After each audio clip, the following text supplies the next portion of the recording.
말씀과 함께 65쪽을 제가 읽겠습니다. 예수님은 어린 나귀를 타고 예루살렘 성에 입성하십니다. 사람들은 겉옷을 벗어 길 위에 깔고 종려나무 가지를 흔들며 호산나로 환영합니다. 다음 날 아침 성전으로 다시 올라가시던 중 열매 없는 무화과 나무를 보시고 영원토록 열매 맺지 못할 것이라고 저주하십니다. 성전에 이르러 희생제물을 파는 이들과 환전상들의 행위들을 보신 예수님은 만민이 기도하는 성전을 강도의 소굴로 만들었다고 화를 드러내십니다. 이런 예수님의 언행에 예루살렘 종교 지도자들이 반발하며 분노합니다. 예수님을 죽일 모의를 하며 무슨 권위로 이런 일을 하느냐고 따져 묻기도 합니다. 예수님은 요한의 세례가 어디에 권위를 두고 있는지로 질문을 돌려놓으며 지혜롭게 대응하십니다. 아멘. 오늘 우리가 함께 읽은 마가복음 11장의 말씀을 통해서 우리 하나님께서 주시는 교훈 두 가지를 함께 생각해 보도록 하겠습니다. 첫 번째로 주시는 교훈은 하나님의 말씀을 성취하는 자가 되게 하소서입니다. 다시 말하자면 하나님의 말씀을 듣고 순종하여서 하나님의 뜻이 나를 통해 이루어지게 하는 그러한 삶을 살게 해 주십시오라고 우리가 기도해야 되겠습니다. 우리는 하나님의 말씀을 아주 자주 듣습니다. 그리고 날마다 하나님의 말씀을 읽고 묵상하기도 합니다. 아주 잘 하시는 것입니다. 우리는 말씀을 통해서만 하나님이 누구신지, 예수님의 마음이 어떠하신지, 성령 하나님이 지금 어디에서 우리를 위하여 탄식하며 기도하시는지를 알게 됩니다. 이 하나님의 말씀이 없다면 우리는 여호와 하나님을 온전히 제대로 알기가 어려웠을 것입니다. 그래서 이제 우리는 하나님의 말씀 듣는 것을 넘어서서 그 말씀에 순종하여 하나님의 뜻이 나를 통해서 이루어지게 하는 그 단계까지 나아가야 합니다. 우리는 온 교회적으로 말씀을 함께 읽는 말씀과 함께라는 프로그램을 진행하고 있습니다. 단순히 성경에 쓰여져 있는 그 문자 자체를 읽는 것을 넘어서서 그 말씀에 담긴 의미와 뜻을 함께 읽어가고 있습니다. 그러니 먼저 말씀을 읽고 오셔야 합니다. 말씀을 읽고 오셨죠? 읽고 오신 줄 압니다. 읽고 오신 분 손들라고는 하지 않겠습니다. 집에 가셔서 하나님의 말씀을 조용히 잠잠한 가운데 읽으시면 됩니다. 그런 분들이 계십니다. 말씀을 이렇게 우리 홈페이지에 있는 새벽 예배나 또 주일 예배나 말씀을 틀어놓고 생활하시는 분, 또 TV에 기독교 방송을 틀어놓고 지내시는 분 좋습니다. 하지만 그 말씀이 나에게 주시는 하나님의 말씀이 되도록 직접 성경을 펼쳐들고 하나님의 말씀을 읽어야 합니다. 오늘 마가복음 11장 우리가 함께 읽은 이 하나님의 말씀에는 예수님께서 자신의 공생의 막바지에 이르러서 예루살렘으로 입성하시는 장면이 등장합니다. 그런데 평소와는 달리 제자들 둘을 보내셔서 아직 사람을 태워보지 않은 어린 나귀 한 마리를 끌고 오라고 시키셨습니다. 평소에는 예수님께서 예루살렘에 처음 가시는 것도 아니고 절기 때마다 예루살렘에 가셨고 또 어린 시절에 부모님을 쫓아 예루살렘에 가기도 하셨습니다. 평소에 예수님께서는 걸어서 예루살렘에 가셨습니다. 그런데 오늘따라 예수님께서는 무언가를 타고 가시려고 제자들 둘을 보내서 시키십니다.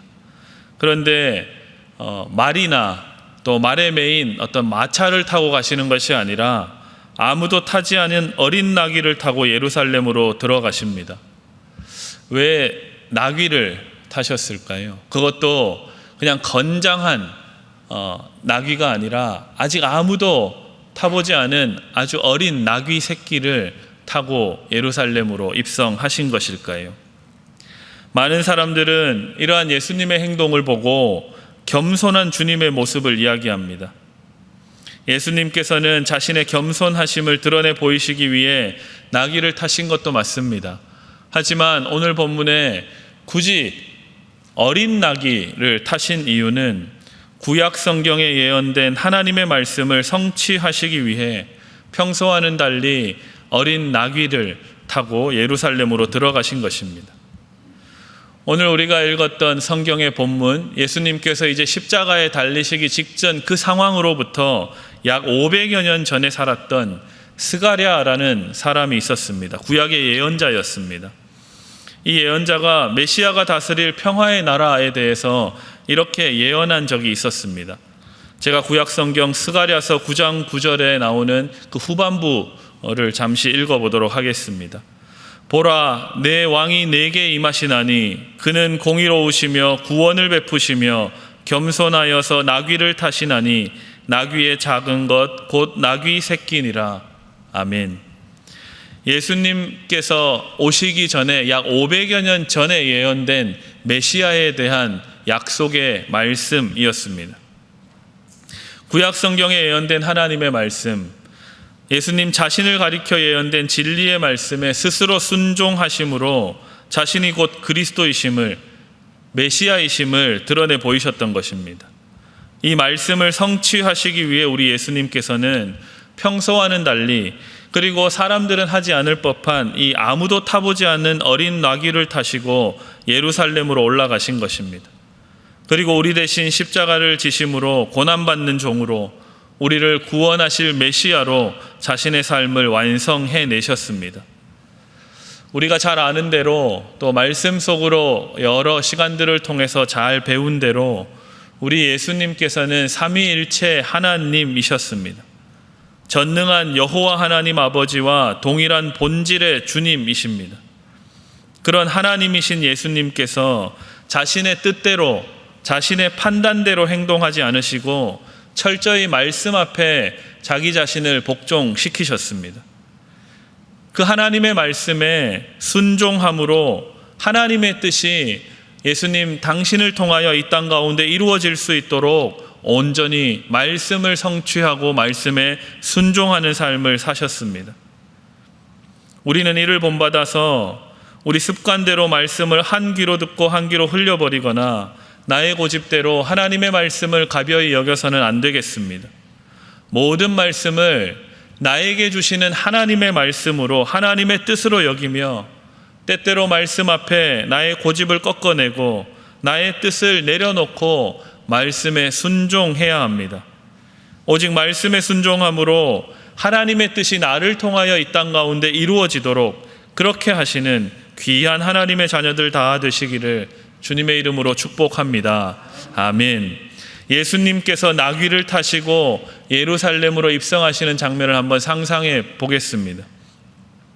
그 모습을 보는 사람마다, 구약 성경을 열심히 읽어낸 사람마다 그 모습을 보고 오실 메시아가 저분이다라고 생각했을 겁니다. 이와 마찬가지로 우리가 서로 사랑하고 서로 용서하고 용납하면 세상은 우리가 하나님의 자녀임을 알게 될 것입니다.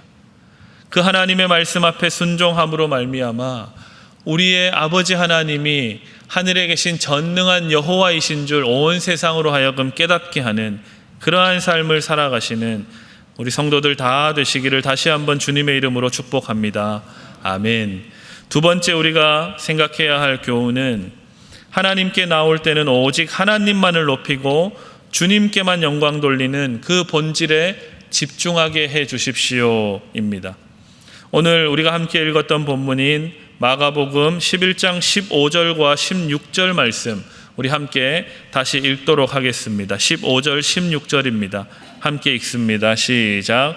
그들이 예루살렘에 들어가니라. 예수께서 성전에 들어가사 성전 안에서 매매하는 자들을 내쫓으시며 돈 바꾸는 자들의 상과 비둘기 파는 자들의 의자를 둘러 엎으시며 아무나 물건을 가지고 성전 안으로 지나다님을 허락하지 아니하시고. 아멘. 당시 예루살렘 성전의 바깥들에는 이 제사를 드릴 때 사용하는 이 번제용 짐승들을 판매하는 자들이 많이 있었습니다. 뿐만 아니라 이 당시에 통용되는 화폐를 환전하는 그 환전상들이 진을 치고 있었습니다. 예루살렘 성전이 지어졌던 이 다윗과 솔로몬 시대에는 없었던 현상들이 수백 년을 지나면서 생겨나게 되었습니다.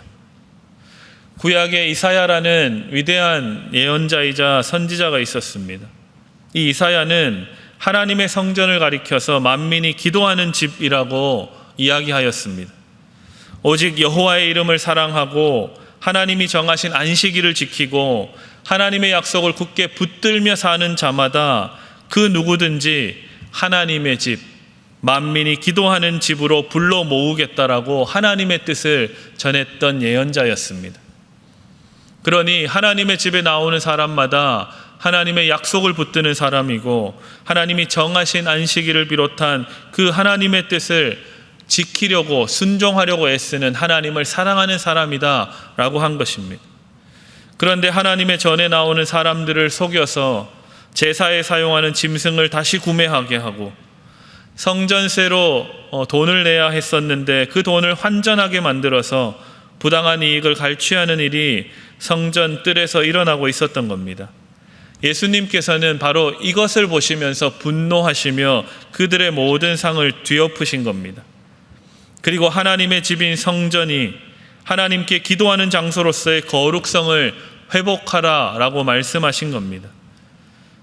오늘 이 새벽에 하나님께 나오신 여러분, 어떠한 기도의 제목과 어떠한 마음의 소원을 품고 나오셨습니까? 여러 가지 기도의 제목과 아주 다양한 마음의 소원을 가지고 하나님 앞에 이 새벽을 깨우며 나오신 줄 압니다. 가지고 나오신 모든 기도의 제목과 소원들을 먼저는 하나님 앞에 모두 내려놓고 오직 하나님께서 우리의 아버지 되어주심을 기뻐하십시오. 그리고 하나님께서 우리를 지키시고 인도하신다는 그 영원한 약속을 붙드시기를 부탁드립니다. 그 마음을 품고 하나님의 자녀로서 매 주일마다 하나님만을 온전히 예배하는 그 거룩한 심령을 회복하시고 또 때마다 성전에 올라와서 기도하시며 하나님께서 내 안에 내가 주님 안에 거하는 그 신앙의 신비를 맛보시는, 그래서 하나님께서 날마다 허락하시는 은혜와 그 사랑으로 살아가시는 성도 여러분 다 되시기를 주님의 이름으로 축복합니다. 아멘. 우리 말씀의 교훈을 생각하면서 함께 기도하도록 하겠습니다. 우리 첫 번째로는 하나님의 말씀을 듣고 순종함으로 하나님의 뜻을 이루는 인생 되게 해 주십시오 라고 기도하시고, 두 번째로는 오직 하나님만을 예배하고 하나님께 기도하기 위해 성전에 오르는 우리 되게 하셔서 우리 신일교회가 만민이 기도하는 집으로 소문나게 해 주십시오. 교회를 위해서 기도해 주시고, 세 번째로는 이번 한 주간도 하나님의 은혜로 살았습니다. 감사합니다.